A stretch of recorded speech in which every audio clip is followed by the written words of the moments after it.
Breaking news mga kabayan, President-elect Donald Trump pipigilan ng Iran para maging isang nuclear-powered na bansa.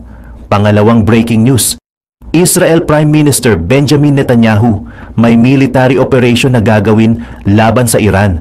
Pangatlong breaking news, Iran ayon sa mga legit sources, aatakihin nila ang Israel dahil sa krisis sa Syria.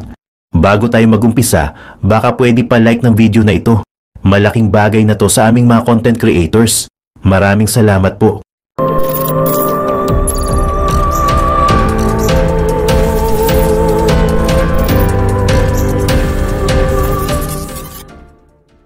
Ayon sa mga ulat, ang Iranian currency na rial ay bumaba kasunod ng pagbagsak ng rehimen ni Bashar al-Assad ng Syria. Ang US dollar ay nag-trade sa lagpas sa 730,000 Iranian rial nitong December 12 sa Tehran's free exchange market. Ang development ay iniulat ng Iran International News Outlet at sinasabing ito ay kritikal para sa Iran government. Ang interesting umano rito ay ang US dollar ay nagtitrade ng 700,000 rial nito lang nakalipas na linggo. Katulad nito, ang euro ng European Union ay nagtitrade sa unprecedented 770,000 rial. Ayon sa mga traders, ang depreciation ng rial ay maaari umanong umabot sa 1 milyon kontra sa US dollar. Ang Iranian currency ay sinasabing bumaba ng halos 20% mula nang bumagsak ang 24-year na pamumuno ni Assad sa Syria. Ang economic impact na ito ay iniulat na naganap matapos warningan ng Supreme Leader ng Iran ang Israel at US. Inakusahan ni Khamenei ang US at Israel na pinaplano ang pagbagsak ni Assad sa pamamagitan ng pag-interfere sa Syria. Samantala, ayon sa ilang mga reports, ang Israel daw ay naghahanda ng isang pag-atake sa mga nuclear facilities ng Iran. Ayon sa Times of Israel, posible daw na naniniwala ang Israel na ito na ang tamang panahon, gawa ng napabagsak na ang mga air defense ng Syria. Sinasabing maaaring nangangamba rin umano ang Tehran sa posibleng magiging aksyon ng US ngayong babalik na si Trump sa pwesto. Posible umanong pataasin ni Donald Trump ang mga economic sanctions sa Iran upang mapuwersa ito na mag-back down sa Middle East. Nitong December 8, ang HTS-led rebels ay pinabagsak ang pro-Iran na si Bashar al-Assad na may halos 2 dekada nang namumuno sa Syria. Si Assad ay isa sa mga key facilitator sa Axis of Resistance ng Iran sa Middle East. Para sa Iran, ang Syria ay mahalaga sa pagbibid ng mga pag-transfer ng armas sa Hezbollah ng Lebanon. Sa pagbagsak ni Assad, ang Iran ay nawalan ng malaking foothold sa mga katabing bansa ng Israel. Ayon sa ilang mga expert, posible umanong pabilisin ng Iran ang mga nuclear program nito bilang kapalit ng pagbagsak ng Syria. Sa iba pang anggulo ng mga balita, matapos akusahan ng Iran ang US at Israel na nagpaplano sa pagbagsak ni Bashar al-Assad, ang Israel ay nagplano ng mga fresh action. Ang Israeli Air Force ay iniulat na nagpaplano ng mga pag-atake sa mga nuclear facilities ng Iran. Naniniwala ang IDF na posibleng i-advance ng Iran ang mga nuclear program nito bilang replacement sa kanilang bumagsak na regional influence. Sinasabing nakikita ng IDF na ang pagbagsak ng Assad regime ay isang opportunity upang targetin ang mga nuclear sites ng Iran. Noong December 11, sinisi ng Supreme Leader ng Iran ang US at Israel sa pagpapatalsik kay Assad mula sa Syria. Ang pag-collapse ng Assad regime ang nagpahintulot para sa Israel na ma-neutralize ang mga air defense ng Syria.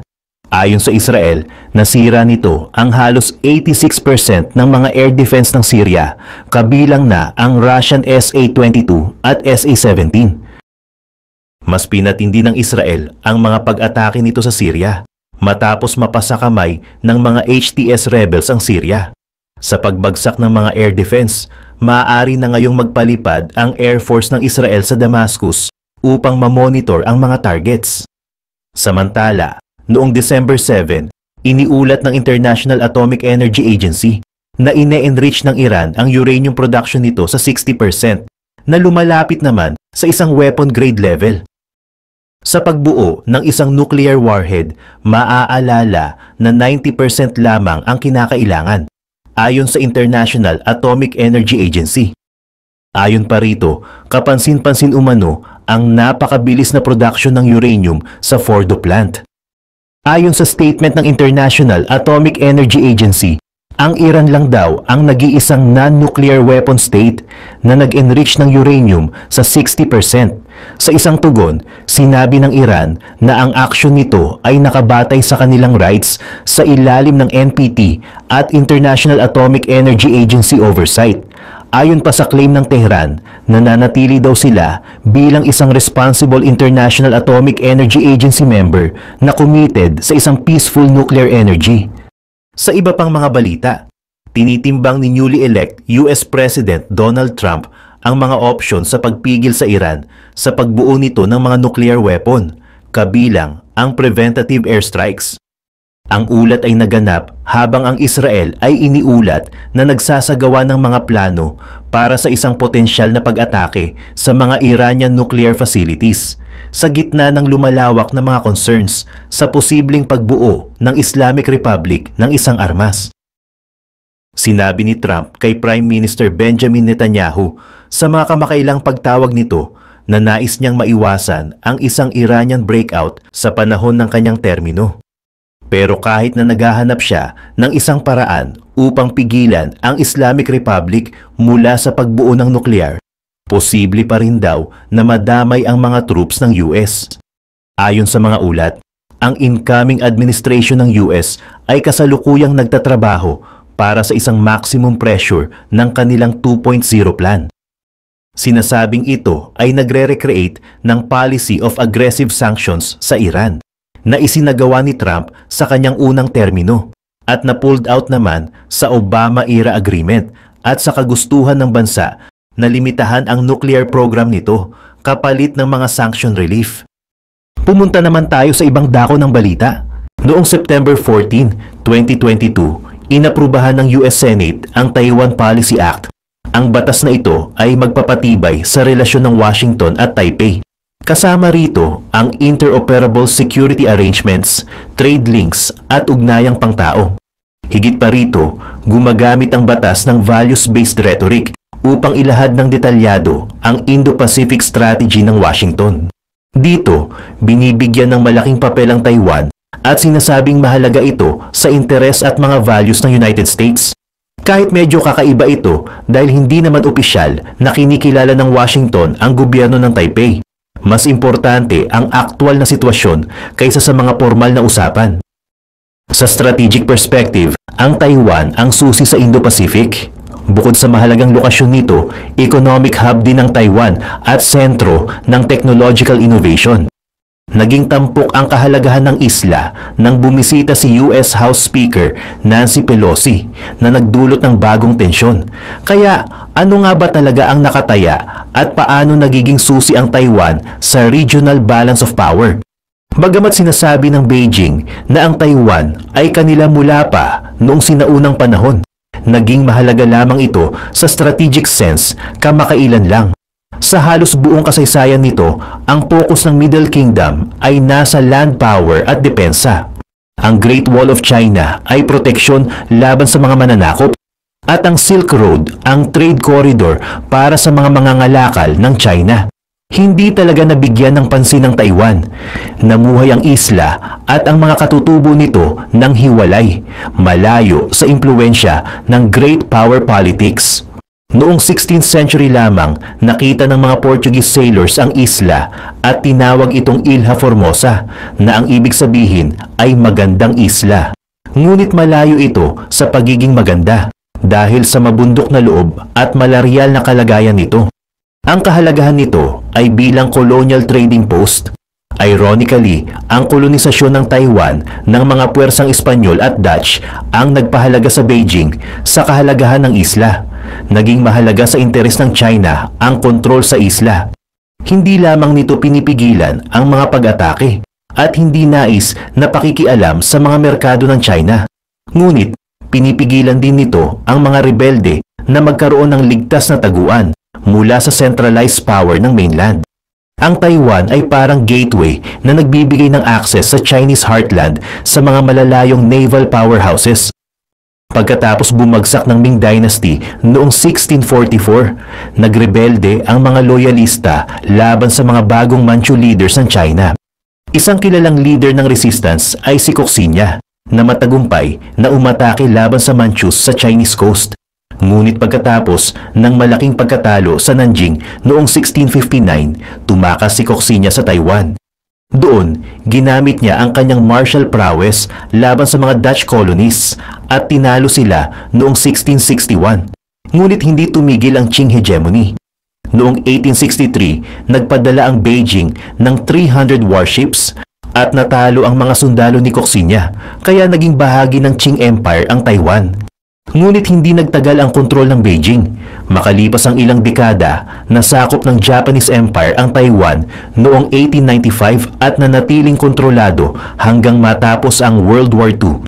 Pagkatapos ng Japanese occupation, nagpatuloy ang civil war sa mainland sa pagitan ng communist forces ni Mao Zedong at ng Kuomintang ni Chiang Kai-shek. Kahit na may economic at military support mula sa Amerika, napilitan pa rin si Chiang na mag-evacuate sa mainland noong 1949. Dahil inaasahan ng Washington na hindi mapipigilan ang communist takeover ng China, isinama nila ang Taiwan sa Anti-Communist Maritime Containment Strategy. Inaasahan na ang gobyerno ng Taipei ay magiging mahalagang bahagi ng chain mula sa Aleutian Islands hanggang sa Pilipinas at sa Indonesian Archipelago. Sa strategy na ito, ang Taiwan ang nasa gitna.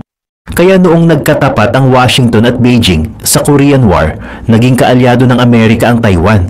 Gayunpaman, nagbago ang relasyon ng China at United States. Ang tensyon sa Sino-Soviet relations ang nagbigay daan sa Washington na makipag-ugnayan sa Beijing. Ang Nixon administration na nalugmok dahil sa pagkatalo sa Vietnam War ay nais gawing normal ang relasyon. Sa Shanghai Communique ng 1972, inamin ng US na lahat ng Chinese sa magkabilang panig ng strait ay naniniwala na iisa lang ang China at kasama ang Taiwan dito. Ang diplomatic fence sitting na ito ay nakodify sa Taiwan Relations Act ng 1979, kung saan kinilala ng Carter administration ang gobyerno ng Beijing. Kaya, parang naglagay ng both ways bet ang Washington sa Taiwan issue. Hindi nila kinikilala ang independence ng Taiwan. Sa practical level, ang layunin ng mga American policymakers ay pigilan ang mga attempts ng Beijing na muling makuha ang Taiwan. Kasama dito ang malawakang pagbebenta ng weapons at mga military training programs. Samantala, ang mga kilalang mambabatas ng Kongreso tulad ni Newt Gingrich at Nancy Pelosi ay bumisita sa isla para ipakita ang kanilang national security credentials. Natural lang na ito'y nakaka-frustrate para sa Beijing na insist na sundin ng Washington ang joint communique both in word and deed. Ang communist leadership sa Beijing ay hindi talaga kayang magkompromiso sa isyong ito. Publicly at malakas nilang ipinangako na muli nilang pagbubukluri ng China. Ang anumang pag-atras sa Taiwan issue ay magiging fatal sa legitimacy ng Communist Party. Sa kabilang panig ng strait ay parang dagger na nakatutok sa puso ng Chinese interests. Bukod sa pagiging staging ground para sa potensyal na naval attack, ang mga US military weapons at iba pang supply ay ginawang maliit pero capable na puwersa ang Taiwanese military. Bukod pa rito, ang Taiwan ay tahanan ng mga strategically vital industries, particular na mahalaga ang mga semiconductors, na crucial sa emerging 5G technologies, Internet of Things at automation. Ang Taiwan Semiconductor Manufacturing Company ay may 54% market share sa semiconductor foundry business noong early 2022. 65% ng world semiconductors at 9/10 ng most advanced chips ay ginagawa sa isla. Sobrang impressive yan.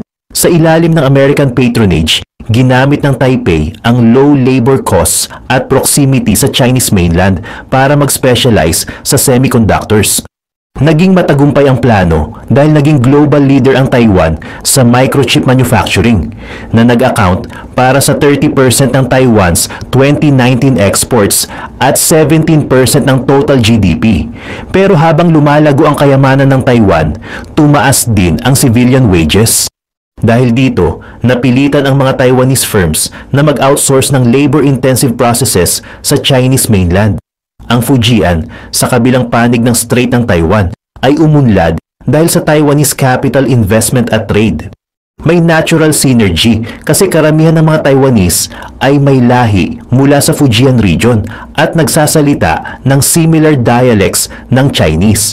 Noong 2019, halos 90% ng information at communication technology-related products ng Taiwan ay ginagawa sa China. Pero ang semiconductor prowess ng Taiwan ay isang double-edged sword.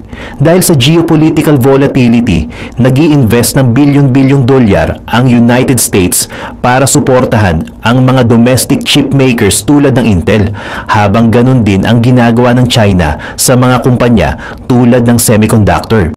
Sa pangmatagalan, ang mga developments na ito ay magbabawas lang sa market share ng Taiwan sa chip making.